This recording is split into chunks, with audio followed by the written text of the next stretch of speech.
Gévaudan, 30 de junho de 1764. Jeanne Bollet, uma garota de 14 anos, pastoreava um bando de ovelhas próximo à sua casa, como costumava fazer diariamente ao pôr do sol.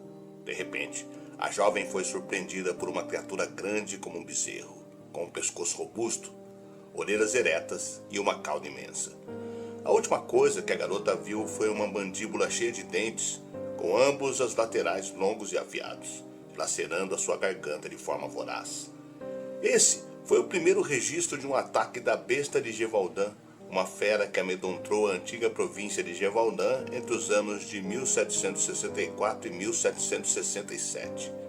Segundo um estudo divulgado em 1987, juntando registros coletados de igrejas, cartas pessoais, certidões de falecimentos e publicações de jornais, historiadores descobriram que aproximadamente 200 pessoas foram atacadas pela fera, sendo 113 delas mortas e 98 parcialmente devoradas. A criatura foi descrita como um monstro semelhante a um lobo, mas muito maior do que qualquer lobo que já havia vagado pela região, sendo quase do tamanho de uma vaca ou de um cavalo. Suas patas eram dotadas de garras afiadas e a pelagem era escura como a noite, a cabeça maciça semelhante a um mastim com orelhas pequenas e retas, além de uma boca excepcionalmente grande, repleta de enormes presas. Mais do que uma aparência medonha, a criatura parecia dotada de uma maldade inerente que a impelia a matar pelo simples prazer de fazê-lo, não apenas para se alimentar ou se defender. Eu sou o Sidney Góes e você está na Hora do Medo. Se inscreva no canal, deixe seu like e vem comigo que no caminho eu te explico.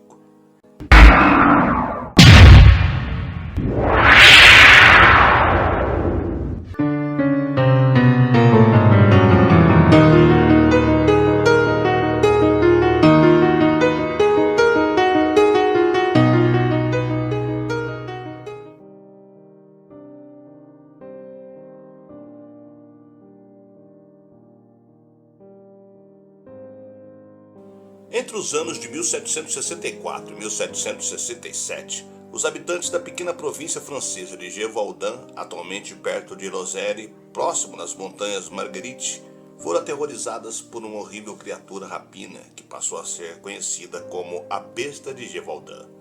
Acredita-se que até seu reinado de terror se encerrar, a Besta de Gévaudan tenha matado algo entre 60 e 100 homens, mulheres e crianças, deixando ainda um saldo de mais de 30 feridos. Atestar a veracidade desses números, é claro, constitui uma tarefa impossível, mas ao certo se sabe que o caso realmente aconteceu e o número de vítimas foi elevado uma vez que causou comoção em todo o país, vindo a ser conhecido em outras partes da Europa. O primeiro encontro relatado com a fera aconteceu em maio de 1764 na floresta de Mercory, próximo a Longogne, na porção oriental de Gévaudan. Uma jovem que cuidava do seu rebanho de gado percebeu uma forma escura espreitando em meio aos arbustos.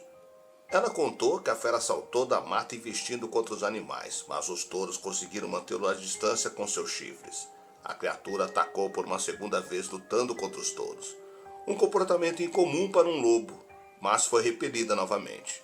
Os animais conseguiram ganhar tempo suficiente para a mulher apavorada escapar e chegar até seu vilarejo, onde ela contou o que havia acontecido. Os homens da vila se armaram e foram até o local, encontrando alguns animais feridos, mas nenhum sinal do lobo. Apenas um mês depois, o lobo apareceu novamente. Dessa vez, o ataque terminou em tragédia, com a morte de uma menina que não conseguiu escapar da fera. O corpo da criança foi encontrado próximo a um córrego, onde ela havia ido encher um cantil de água. Ela havia sido horrivelmente mutilada e seu coração, segundo as histórias, foram devorado pela fera. Nos meses que se seguiram, a região mergulhou em um clima de apreensão, à medida que o enorme lobo negro prosseguia em sua matança, parecendo ter desenvolvido um gosto especial por mulheres, crianças e homens solitários que se emprenhavam na floresta para cuidar de seus animais pastoriços. As vítimas, que não eram inteiramente devoradas ou desapareciam sem deixar vestígios, eram encontradas com suas cabeças despedaçadas ou completamente removidas de seus corpos, algo que nunca se tinha ouvido falar até então. Em virtude do grande número de ataques e vítimas fatais, alguns começaram a suspeitar que haveria mais de uma fera, um par ou quem sabe até uma alcateia dos temíveis animais.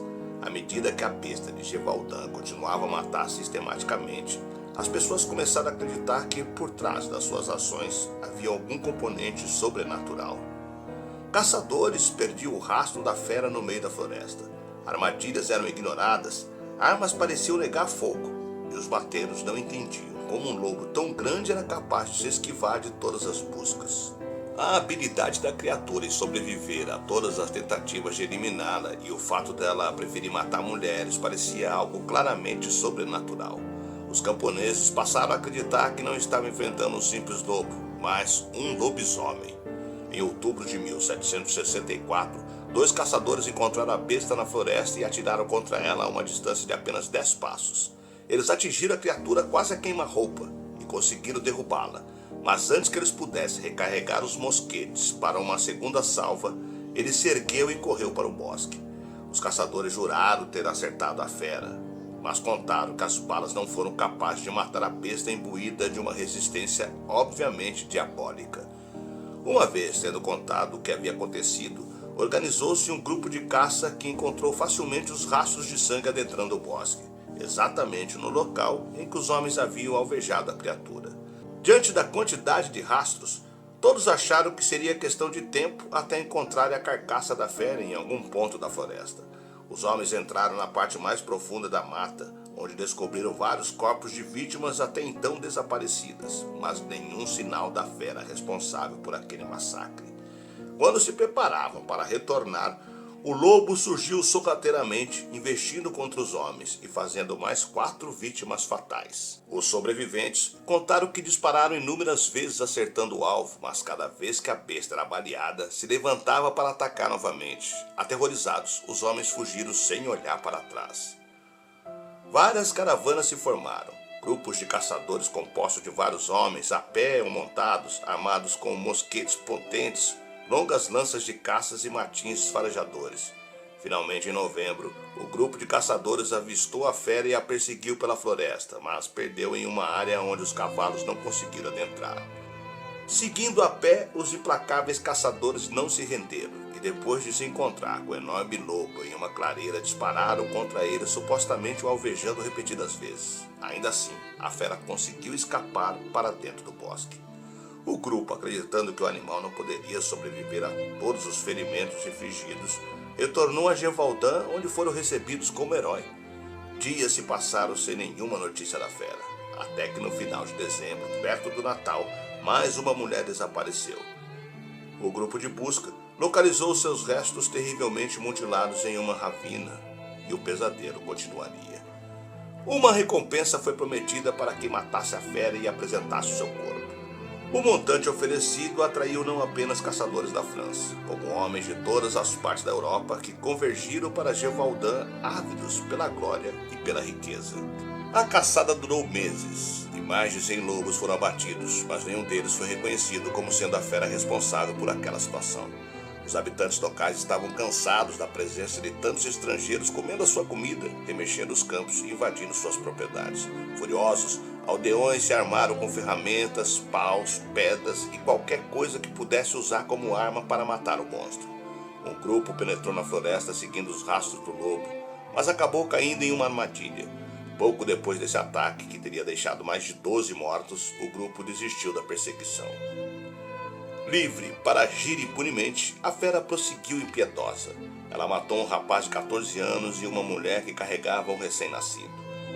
Um dos conselheiros de Luís XV indicou o homem para assumir o comando do grupo de caça. Seu nome era Anthony de Belterne, um renomado taxidermista parisiense que havia caçado todo tipo de presa da Europa e na África. Belterne chegou sem estardalhaço e fez aparentemente pouco no início. Explorou a floresta, desenhou mapas e assinalou neles onde a besta havia sido vista. Em 21 de setembro, Belterne organizou um grupo formado por 40 caçadores locais, especialmente escolhidos para a tarefa, e uma dúzia dos melhores cães farejadores. Os homens se concentraram em uma área rochosa isolada, repleta de ravinas, próxima ao vilarejo de Pommières. O plano era levar a caçada até um lugar onde a fera se sentisse segura e onde ela não esperava ser confrontada. Logo que chegaram ao local, os cães captaram o cheiro e começaram a latir como loucos. Não demorou para a besta emergir de uma caverna para investigar. Um dos homens deu alerta e Belterne disparou seu mosquete acertando em cheio o dorso da fera. Ela ainda saltou derrubando um dos homens, mas imediatamente os outros abriram fogo crivando o lobo com tiros certeiros. Um deles teria arrancado seu olho esquerdo e se alojado no crânio. A criatura graniu e caiu morta, mas enquanto os homens comemoravam, ela de repente se ergueu e investiu novamente com uma ferocidade sobrenatural. Uma segunda saraivada de balas foi disparada e finalmente a fera acabou tombando. Por mais de um ano, as coisas ficaram tranquilas em Gévaudan e a vida foi voltando ao normal.